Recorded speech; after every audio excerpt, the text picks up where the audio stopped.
जीवन का सबसे बड़ा सत्य है मृत्यु, जिसे कोई टाल नहीं सकता। जो मृत्यु लोक में आया है उसे एक ना एक दिन अपना शरीर छोड़कर जाना ही है। शरीर में मौजूद ऊर्जा, जिसे आत्मा कहते हैं, वो समाप्त नहीं हो सकती, बस रूपांतरित हो सकती है। ये ऊर्जा जब शरीर से निकलती है तो ये कुहासे के समान होती है, जिसकी छवि उसी प्रकार की होती है जिस शरीर से वो निकलती है। मृत्यु के कुछ समय तक आत्मा को भी बहुत से अजीब अनुभवों से गुजरना पड़ता है। ये आत्मा के लिए भी दुखदाई और कष्टकारी होते हैं।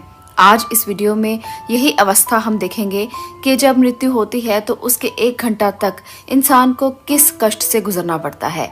सबसे पहली अवस्था है अचेत अवस्था। आत्मा शरीर से निकलकर कुछ देर तक अचेत अवस्था में रहती है। आत्मा को इस प्रकार का अनुभव होता है जैसे किसी कठिन परिश्रम से थका हुआ व्यक्ति गहरी निद्रा में होता है, लेकिन कुछ पल में ही ये अचेत अवस्था फिर से सचेत हो जाती है और वो आत्मा उठकर खड़ी हो जाती है। दूसरा है समान व्यवहार। जब व्यक्ति के शरीर से आत्मा निकलती है उसे कुछ समय के लिए पता ही नहीं होता कि वो शरीर से अलग है। वो उसी प्रकार का व्यवहार करती है जैसे शरीर में रहते हुए उसका व्यवहार था। ये अवस्था बहुत ही बेचैनी भरी होती है। ऐसे में जब उसे पता ही नहीं होता कि वो शरीर से निकल चुकी है तो उसका व्यवहार बहुत ही आम होता है।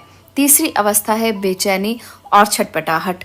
शरीर से निकलकर खड़ी आत्मा अपने सगे संबंधियों को पुकारती है, लेकिन उसकी आवाज कोई नहीं सुन पाता। इससे आत्मा को बेचैनी और छटपटाहट होने लगती है।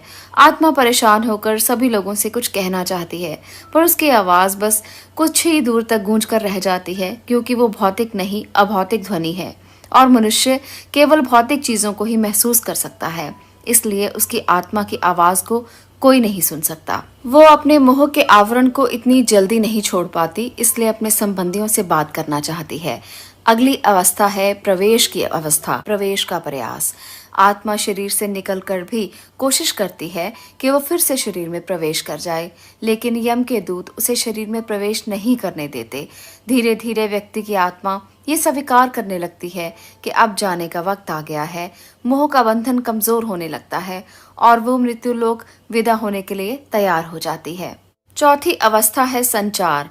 वर्षों तक शरीर में रहने से जो सांसारिक माया का आवरण आत्मा पर पड़ा होता है, उससे मोहवश आत्मा दुखी होकर कभी अपने मृत शरीर को तो कभी अपने संबंधियों को देखकर उनसे बात करना चाहती है, लेकिन उसका प्रयास विफल होता रहता है। अगली अवस्था है दुख की अवस्था।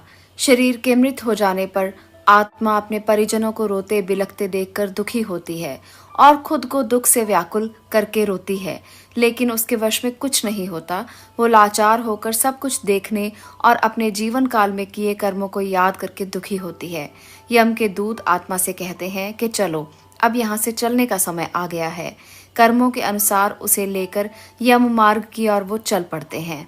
अब आती है 7वीं अवस्था, जो है कर्म पर आधारित, जिसे हम कहते हैं नया जन्म। कुछ ही समय में आत्मा मृत्यु लोक की सीमा को पार कर एक ऐसे मार्ग पर पहुंच जाती है जहां ना सूर्य की रोशनी होती है, ना चंद्रमा की चांदनी। उस लोक में हर जगह अंधेरा होता है। यहाँ आत्मा अपने कर्मों और इच्छाओं के अनुसार कुछ समय तक विश्राम करती है। कुछ आत्माएं जल्दी शरीर धारण कर लेती हैं, तो कुछ लंबे समय तक विश्राम के बाद अपनी इच्छा के अनुसार नया शरीर धारण करती हैं।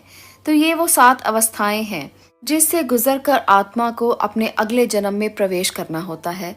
ये अवस्थाएं जब आती हैं तो इंसान अपने पिछले कर्मों में जो भी उसने किया है वो उसे याद करता है। तो इसलिए कहा जाता है कि अच्छे कर्म करने चाहिए ताकि एक अच्छे जीवन में प्रवेश किया जा सके। हमारा अगला जन्म हमारे पिछले जन्मों के कर्मों पर आधारित होता है। तो अगर अच्छे कर्म किए जाएं तो हम अपने अगले जन्मों को सुधार सकते हैं और अपने अगले जन्मों में किसी ऐसी जन्म में प्रवेश कर सकते हैं जो एक पुण्य आत्मा हो, जो एक पुण्य जन्म हो, जो लोगों के काम आए और हम जीवन की एक नई ऊर्जा में प्रवेश कर पाएं। आपको अगर ये वीडियो पसंद आई हो तो इसे लाइक कर दें, शेयर करें। मैं मिलती हूँ अगले विषय के साथ। आपका इसे देखने के लिए बहुत बहुत धन्यवाद।